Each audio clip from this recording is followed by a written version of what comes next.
ओम नमः शिवाय। प्रणाम। मनुष्य के जीवन में सर्वोच्च तत्व है ज्ञान, और इस ज्ञान को धारण करने के लिए मनुष्य को ये मस्तिष्क अर्थात सहस्त्रहार कमल दल प्रदान किया गया है। इस संपूर्ण पृथ्वी पर अनेकों जीव जंतु, वनस्पतियाँ और आप तरह तरह के पशु पक्षी देखते रहते हैं, समस्त प्राणी। उन सब के पास अपने जीवन को समझने की और अपने जीवन को आगे बढ़ाने की अपनी अपनी क्षमताएं, बुद्धि, विवेक है। आप जिनको निर्जीव भी समझते हैं वो भी कहीं ना कहीं सजीव हैं, कहीं ना कहीं उनके भीतर भी चेतना है, लेकिन इस चेतना के सोपान पर हम मनुष्य सबसे ऊंचे हैं अभी तक। इसका कारण क्या है? इसका कारण ये है कि हम कुछ ऐसे रहस्यों को भी जानने के लायक हैं जो कि आम तौर पर जानने में नहीं आते। मनुष्य के भीतर भी कई भेद हैं। कुछ मनुष्य बुद्धिवादी हैं, हमेशा दिमाग का प्रयोग करना चाहते हैं। कुछ विज्ञानवादी है, हर स्थान पर विज्ञान ही उनको प्रमुख लगता है। और कुछ लोग हृदयवादी हैं, केवल हृदय से जीवन जीना चाहते हैं और हृदय को प्रधान मानते हैं। कुछ सामाजिकता को ही सब कुछ मानते हैं, समाज ही सब कुछ उनके लिए है। और कुछ इस समाज को छोड़ छाड़ कर जंगलों में भाग जाना चाहते हैं, क्योंकि उनके लिए वो जंगल ही सब कुछ है। हजारों मनुष्य हैं तो उनकी अपनी अपनी सोच, अपने अपने विचार हैं।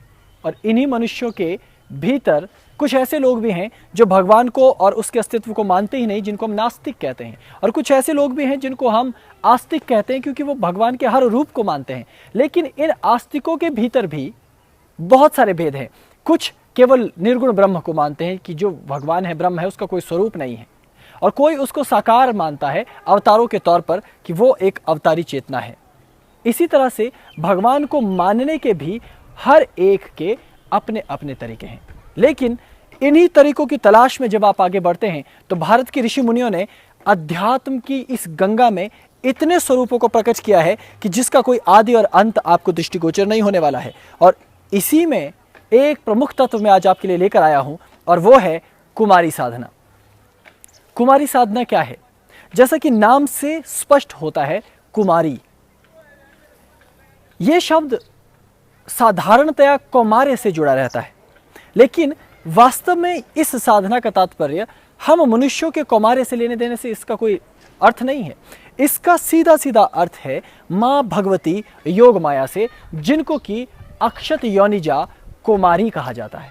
अर्थात वो एकमात्र शक्ति है जो सदैव नवीन ही रहती है, जो सृष्टि के पहले भी नवीन थी, आज भी नवीन है, सृष्टि के अंत में भी हमेशा नवयौवना रहेगी। इसलिए उनको बाला कहकर शिव विद्या के उपासक उनकी साधना आराधना करते हैं। इस दुनिया में जैसे कि आस्तिक लोग हैं, वैसे ही नास्तिक लोग भी हैं। वो भगवान को नहीं मानते और तर्क करते हैं, और तर्क करते हुए वो ये भी कहते हैं कि कुमारी पूजन या देवी देवताओं का पूजन या मंदिरों का पूजन या भगवान को मानना पूरी तरह से अंधविश्वास है, पूरी तरह से ढोंग है, क्योंकि भगवान होने का यहाँ कोई प्रमाण है ही नहीं। लेकिन ऐसे लोग ये गलती कर देते हैं कि वो अपने जीवन में उपनिषदों को नहीं पढ़ते, क्योंकि उपनिषद इस तत्व को बड़ी ही दार्शनिकता से समझाते हैं और एक एक चरण करते हुए स्पष्ट करते हैं। एक छोटा सा उदाहरण, जैसे उपनिषदों में उदाहरण है कि जब तर्क किया जाता है तो तार्किक व्यक्ति पूछता है कि परमात्मा अगर है, भगवान अगर है तो दिखाओ वो भगवान कहाँ है, और उस भगवान को मैं कहीं देखता नहीं हूं। और जब भगवान नजर नहीं आता तो इसका साफ मतलब है कि भगवान यहां अस्तित्व में है ही नहीं, भगवान केवल एक कल्पना है। तो उपनिषद हमें समझाते हैं कि जिस तरह दूध है, दूध में आप जितना मर्जी दूध को खंगाल लीजिए, उसमें हाथ डाल दीजिए, चम्मच डाल दीजिए, उसे छान लीजिए, लेकिन दूध में आपको मक्खन दिखाई कभी नहीं देगा। आपको दूध को मथना होगा, और मथ के धीरे धीरे उस दूध में से ही वो मक्खन अलग होकर दिखाई देना शुरू हो जाता है। ठीक वैसे ही हमारे चारों तरफ भगवान है, आपके भीतर, मेरे भीतर, हमारे चारों तरफ रह रहे लोगों के भीतर, और पशु पक्षियों, जड़ चेतन सबके भीतर। लेकिन उस भगवान को जानने के लिए ज्ञान रूपी, विवेक रूपी बुद्धि से उसका मंथन करना पड़ता है। और जब मंथन होता है तभी ज्ञान और साधना के बाद आप उस परमात्मा को जान पाते हैं, उस परमात्मा के ज्ञान को प्राप्त कर पाते हैं। तो तर्क आपको कई तरह से तर्क देगा, ईश्वर नहीं है यह समझाने की कोशिश करेगा। लेकिन बावजूद जो लोग आस्तिक हैं, जो आस्थावान हैं, वो जानते हैं कि ईश्वर क्या है। मीराबाई ने एक मूर्ति के भीतर भी कृष्ण को पा लिया है। भक्तिकालीन जितने भी हमारे संत हुए हैं, उनकी भक्ति की कहानियां और उनकी भक्ति का जो दृष्टि है, भक्ति पूर्वक जो उनके दिमाग के भीतर एक विशिष्ट नाड़ी तंत्र बना है जो उस अलौकिकता को समझ सकता है, वो शायद ही कभी कोई नास्तिक समझ सके। तो मैंने आपको ये आस्तिक नास्तिक क्यों समझाया? इसलिए नहीं कि मैं यहाँ आस्तिक और नास्तिक का झगड़ा करवाना चाहता हूँ, बल्कि मैं आपको ये समझाना चाहता हूँ कि तंत्र में एक अद्भुत उपासना प्रचलित है जिसको कहा जाता है कुमारी उपासना। ये कुमारी एक छोटी सी बच्ची होती है, एक लड़की जिसका चयन कर लिया जाता है और उसके भीतर देवी का आवाहन करके उसका श्रृंगार किया जाता है और उस कन्या की साधना की जाती है जिसे कहा जाता है कुमारी। ये साधना 3 प्रकार से संपन्न होती है, सत्वगुण से, रजगुण से और तमोगुण से। तीनों प्रकार में एक स्थान पर कन्या को योगिनी के रूप में उसकी उपासना की जाती है, तब वो सत्वपंथी हो जाती है। और जब उनको काल रात्रि की काल भैरवी के रूप में उनकी उपासना होती है तो वो तांत्रिक उपासना हो जाती है। और जब उन्हें कुमारी देवी के रूप में पूजा जाता है तो उसे रजस उपासना कहा जाता है। तो रजस उपासना बेहद जटिल है। हर आदमी में इतना साहस नहीं है, हर आदमी के पास इतना धन नहीं है, इतनी बुद्धि नहीं है, इतना ज्ञान नहीं है कि वो इस साधना को संपन्न करवा सके। इसलिए हर एक गृहस्थ व्यक्ति इस साधना को संपन्न कर सके, इसलिए उनके लिए कन्या पूजन के नाम से इसी साधना को प्रस्तुत किया गया है। कन्या पूजन कुमारी पूजन का ही एक साधारण प्रारूप है जिसे कि हर व्यक्ति नवरात्र आने पर अपने घर में करता है। हालांकि उसे पता नहीं है, उसे इस बात का मर्म ज्ञात नहीं है कि इस कन्या का उपासना करने से क्या होगा, लेकिन वो है प्रतीकोपासना। क्या होती है प्रतीकोपासना? प्रतीकोपासना का मतलब है प्रतीक के रूप में उपासना करना। क्योंकि हम उस ब्रह्म की, उस भगवान की कोई मूर्ति नहीं बना सकते, हम उसका कोई मंदिर नहीं बना सकते, हम उसका कोई तीर्थ नहीं बना सकते, क्योंकि वो तो इतना विराट है कि वो तो जानने में नहीं आता। जब वो जानने में नहीं आता तो उसका मंदिर, किताबें, पुस्तक, ग्रंथ, ये सब कैसे लिखा जा सकता है? ये पूरी तरह से ढोंग है। लेकिन ये ढोंग तब सत्य होने लग जाता है जब आपकी बुद्धि, आपका समर्पण, आपका प्रेम उस पर कार्य करता है। क्यों? क्योंकि ये प्रतीकोपासना है। क्या होती है प्रतीकोपासना? एक उदाहरण, जैसे भारत का झंडा आपने देखा होगा, 3 रंगों वाला तिरंगा, उसके मध्य में चक्र है। इस झंडे की आन के लिए आप और हम अपनी जान तक कुर्बान कर देना चाहते हैं। हम मरने को तैयार हैं, मर मिटने को तैयार हैं। किसके लिए? एक तिरंगे झंडे के लिए। आप कहेंगे क्या बेवकूफी है, यह तो एक कपड़े का टुकड़ा है, इसके लिए हम जान क्यों दें? लेकिन क्या आप ऐसा कहते हैं? नहीं। क्यों? क्योंकि ये आपकी और मेरी मातृभूमि का प्रतीक है। इसलिए वो कपड़े का टुकड़ा होने के बावजूद मेरे और आपके लिए इतना सम्मान का तत्व हो जाता है कि हम अपने सर कटवाने के लिए तैयार हो जाते हैं, लेकिन उस तिरंगे को हम झुकता हुआ देखना नहीं चाहते। समझ में आया? यह है प्रतीकोपासना। ठीक उसी तरह हमारी मूर्तियां, हमारे धर्म ग्रंथ, हमारे तीर्थ स्थान वो भगवान नहीं है, भगवान के प्रतीक हैं, इसलिए हम प्रतीकोपासना करते हैं। ठीक उसी तरह तंत्र एक कदम और आगे जाता है।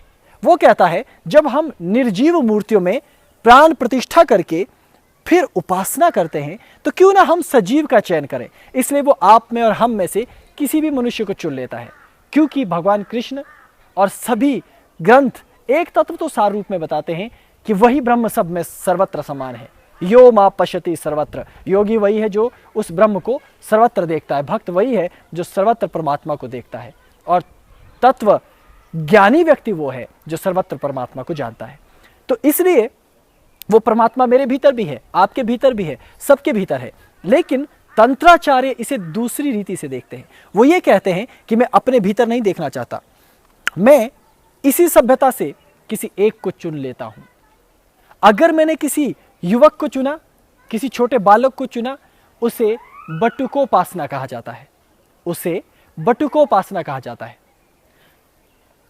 बटुकोपासना का तात्पर्य है एक छोटा सा बालक चुन लिया जाए और उसको शिव के स्वरूप में तैयार करके या विष्णु के स्वरूप में तैयार करके उसकी साधना और आराधना की जाए। और ठीक इसी तरह जब एक छोटी बालिका का चयन किया जाता है और उसकी लक्ष्मी के तौर पर या गौरा योग माया के तौर पर उसकी उपासना की जाती है, तब वो कुमारी साधना हो जाती है, क्योंकि भगवती का एक स्वरूप है अक्षत योनिजा कौमारी। तो उस देवी का आवाहन करके जब एक कन्या की साधना की जाती है, वो प्रत्यक्ष साधना में सजीव उपासना है, सजीव प्रतीकोपासना, क्योंकि वो सजीव भी है और प्रतीक भी है। तो इस तरह से जिन लोगों ने परमात्मा की ओर कदम बढ़ाया है, जिन लोगों ने इस रहस्यमयी दुनिया को जानने का बीड़ा उठाया है, उनकी अपनी एक जिंदगी है, वो अपनी दृष्टि से इस जीवन को देखते हैं। लेकिन आज की दुनिया बड़ी तेजी से बदल गई है। अब यहां नास्तिकों की बड़ी जमात है, धर्म को नहीं मानने वालों की बड़ी जमात है। वो धार्मिक लोगों को उखाड़ फेंक देना चाहते हैं, वो धर्म के खिलाफ बोलने लग जाते हैं। धर्म विरोधियों की बाढ़ आ गई है। इसलिए जब आप इस तरह से किसी व्यक्ति विशेष की उपासना करने लग जाते हैं तो उनको बड़ी चोट पहुंचती है। जैसे कि इस देश में गुरुओं की उपासना होती है। अब गुरु भी तो मनुष्य ही है, लेकिन आप उसकी उपासना करते हैं, पूजा करते हैं, चरणों की पूजा, उसकी सेवा करते हैं। क्यों? वो प्रतीकोपासना है कि गुरु के माध्यम से हम शिव की उपासना कर रहे हैं। लेकिन जब आप बटुक के रूप में छोटे बच्चे की उपासना करेंगे और जब आप कुमारी के रूप में छोटी कन्या की उपासना करेंगे, तो जो धर्म विरोधी है वो कहते हैं ये तो बाल अधिकारों का हनन है, ये तो बच्चों का धर्म के नाम पर शोषण है, ये तो उनकी आजादी को छीनना है। ये तो बेवकूफ बनाने वाले तर्क हैं। आजादी तो उनकी तब भी आपने छीन ली जब आप उन बच्चों को जबरदस्ती स्कूल भेजते हैं। तो क्या जब आप बच्चों को, अपने बच्चे को स्कूल भेजते हैं, तो क्या आप उससे पूछते हैं कि बेटा स्कूल जाओगे? अगर बच्चा इनकार कर दे तो क्या आप उसको घर में रखते हो? नहीं। इसका मतलब है अत्याचार तो आप तब भी कर रहे हो। ये सब अत्याचार नहीं है, ये केवल तर्क और वितर्क है। वास्तव में ये सब कुतर्क हैं। तो ये लोग आपकी साधना, आपकी उपासना को गलत ठहराना चाहते हैं। इस कारण से ये समस्या खड़ी हो जाती है कि धर्म को वो चोट पहुंचाने के लिए, आपकी कुमारी उपासना को बंद करवाने के लिए कोई भी बहाना निकालेंगे। लेकिन आपको इससे भ्रमित नहीं होना है। यह केवल तर्क, वितर्क और कुतर्क है, इसलिए आपको सावधान रहने की जरूरत है। अब मैं आपको एक विशेष चीज बताना चाहता हूं कि क्या जरूरत है मनुष्य के तौर पर साधना करने की। जब मूर्ति है तो हम मूर्ति के माध्यम से उपासना कर लेंगे, और जब हम मंदिर हमारे आसपास है तो मंदिर में जा सकते हैं, तो क्यों ना हम मंदिर में जाके उपासना करें। किसी जीवित लड़के को लाकर, बटुक बनाकर, या किसी कन्या को लाकर पंच कन्या के रूप में, एक कन्या के रूप में, सप्त कन्या के रूप में, एकादश कन्या के रूप में उपासना करने की क्या जरूरत है। तो ये और भी दार्शनिक तरीके से आपको समझने की जरूरत होगी। एक तंत्राचार्य, एक बड़ा योगी इस ब्रह्मांड के विषयों को अपने अपने तरीके से समझता है। मैं भी आपको एक छोटे से तरीके से समझाऊंगा जो कि बहुत ही पुराना तरीका है। मेरे हाथ में रेत है। क्या है? रेत। इस रेत के माध्यम से आप समझिए, ये बहुत छोटा सा उदाहरण है। मेरे हाथ में रेत का एक ढेर है। क्या है? रेत का एक ढेर। अब सोचिए कि यहां पर मैंने रेत का एक बड़ा ढेर बना लिया, तो ये हुआ रेत का एक ढेर। अब मैंने इसमें से थोड़ा थोड़ा रेत हटा लिया। मैं रेत को यहां से उठाता हूं, फेंकता रहता हूं, तो धीरे धीरे ये रेत मान लिया कि खत्म हो गया और मेरे हाथ में बच गया ये इतना कर दाना। तो क्या ये रेत का ढेर अभी है? आप कहेंगे नहीं, या कुछ लोग कहेंगे हाँ रेत का ढेर है। इसको भी मैं हटा देता हूं और हटाते हटाते मेरे हाथ में केवल एक दाना बच गया रेत का, जो आपको दिखाई नहीं देगा। अब बताइए कि क्या ये रेत का ढेर है? अब अगर मैं वापिस इसमें रेत जोड़ना शुरू कर दूं और ये ढेर वापस बन जाए, तब बताइए क्या ये ढेर था या नहीं? क्या ये वही ढेर है या नहीं, पुराने वाला ढेर? अब इस एग्जाम्पल को, इस उदाहरण को दूसरे तरीके से समझते हैं। यहां मैंने रेत का एक ढेर बना दिया। अब इसमें से मैंने रेत चुरा कर यहां एक दूसरा ढेर बनाना शुरू कर दिया। इसका सारा रेत चुरा कर मैंने एक दूसरे ढेर पर उसे रख दिया, लेकिन एक दाना मैंने वापस रख दिया, वही उसी स्थान पर पड़ा है। अब वापस मैंने रेत को उठाकर उस स्थान पर मैं वापस ले गया। तो पुराना ढेर कौन सा हुआ और नया ढेर कौन सा हुआ? इसको एक और उदाहरण से समझते हैं। जैसे कि विदेशों में भी एक बहुत प्रचलित उदाहरण दिया जाता है, बहुत प्रचलित, कि एक व्यक्ति के पास एक समुद्री जहाज है। अब समुद्री जहाज का एक पार्ट खराब हो गया, उसने उसको निकाल दिया। दूसरा पार्ट खराब हो गया तो वो पार्ट्स निकालता रहा, और दूसरी तरफ वो व्यक्ति उन पार्ट्स को ठीक करके उनको जोड़कर एक दूसरा जहाज बनाता रहा। पुराने जहाज के सारे पार्ट्स निकल गए और उससे एक नया जहाज तैयार हो गया, और नए पार्ट से एक और जहाज तैयार हो गया। तो जो पहले वाला जहाज था, वो बताइए कि क्या वो नया है या वही पुराना जहाज है? कुछ समझ में आ रहा है? मस्तिष्क चकरा रहा है ना? तो इसी तरह हमारा जीवन भी है, हमारी जिंदगी भी ऐसे चलती है। किसी समय में मां के पेट में था और किसी समय पिता के भीतर बीज के रूप में। तब मेरे पास ये टांगे नहीं थी, ये आंखें, नाक, कान, मुंह, ये सब चीजें नहीं थी। और जब मैं पैदा हुआ तो मैं इस तरह से खड़ा नहीं हो सकता था, आपके साथ इस तरह से बात नहीं कर सकता था। तब बहुत तकलीफें थी, लेकिन धीरे धीरे धीरे मैं जुड़ता गया और आज मेरा मस्तिष्क, आज मेरे हाथ पांव, आज मेरी उंगलियां, सारे कला कौशल आज बड़े निखर करके सामने आ रहे हैं। लेकिन जब मैं 2 साल का था तब ये कला कौशल नहीं थे। इसका तात्पर्य क्या है? इसका तात्पर्य यह है कि जब ये सब चीजें मेरे पास नहीं थी, मैं तब भी वही था, लेकिन अब मैं कुछ और हूं। लेकिन फिर भी मौलिक रूप से भीतर मैं वही रहता हूं सदैव। और एक दिन ये शरीर मेरा नष्ट हो जाएगा, सब कुछ बदल जाएगा, हो सकता है मैं नया शरीर धारण करके आऊं, तब भी मैं वही रहूंगा। और इसी चीज की तलाश तंत्राचार्य और योगी साधना के माध्यम से करना चाहते हैं। और यहां प्रतीकोपासना में कुमारी उपासना इसी ज्ञान की परंपरा को शीर्ष तक ले जाती है, क्योंकि वो आपको सिखाती है एक ऐसा रहस्य कि कैसे मेरे भीतर जो मैं हूं वो सदैव एक ही रहता है, नित्य रहता है। ये समझने के लिए आपको स्वयं साधना करनी पड़ेगी। गुरुओं के आश्रय में रहकर आपको स्वयं इस ज्ञान को धारण करना होगा, उपनिषदों को भी पढ़ना होगा और आगम निगमों को भी समझना होगा, तब जाकर सार रूप से आप कुछ समझ पाएंगे। तो इससे आगे समझने की बारी अब आपकी है। क्या होती है कुमारी? क्यों करते हैं कुमारी की उपासना? क्या होता है बटुक? कैसे होती है बटुक उपासना? क्या है तंत्र का ये रहस्य? क्या योगी कुमारी को मानते हैं? श्री विद्या में बाला कौन होती है? अक्षत योनिजा का अर्थ क्या है? क्या ये मनुष्य से जुड़ी कोई बात है, या ये कल्पना है, या फिर ये कोई अंधविश्वास है, या फिर जैसा कि नास्तिक कहते हैं ये सब ढोंग है? ये सब जानना तो आपके लिए जरूरी है। और आप कैसे जान पाओगे? खुद साधना करके, खुद रहस्यों की तलाश करके।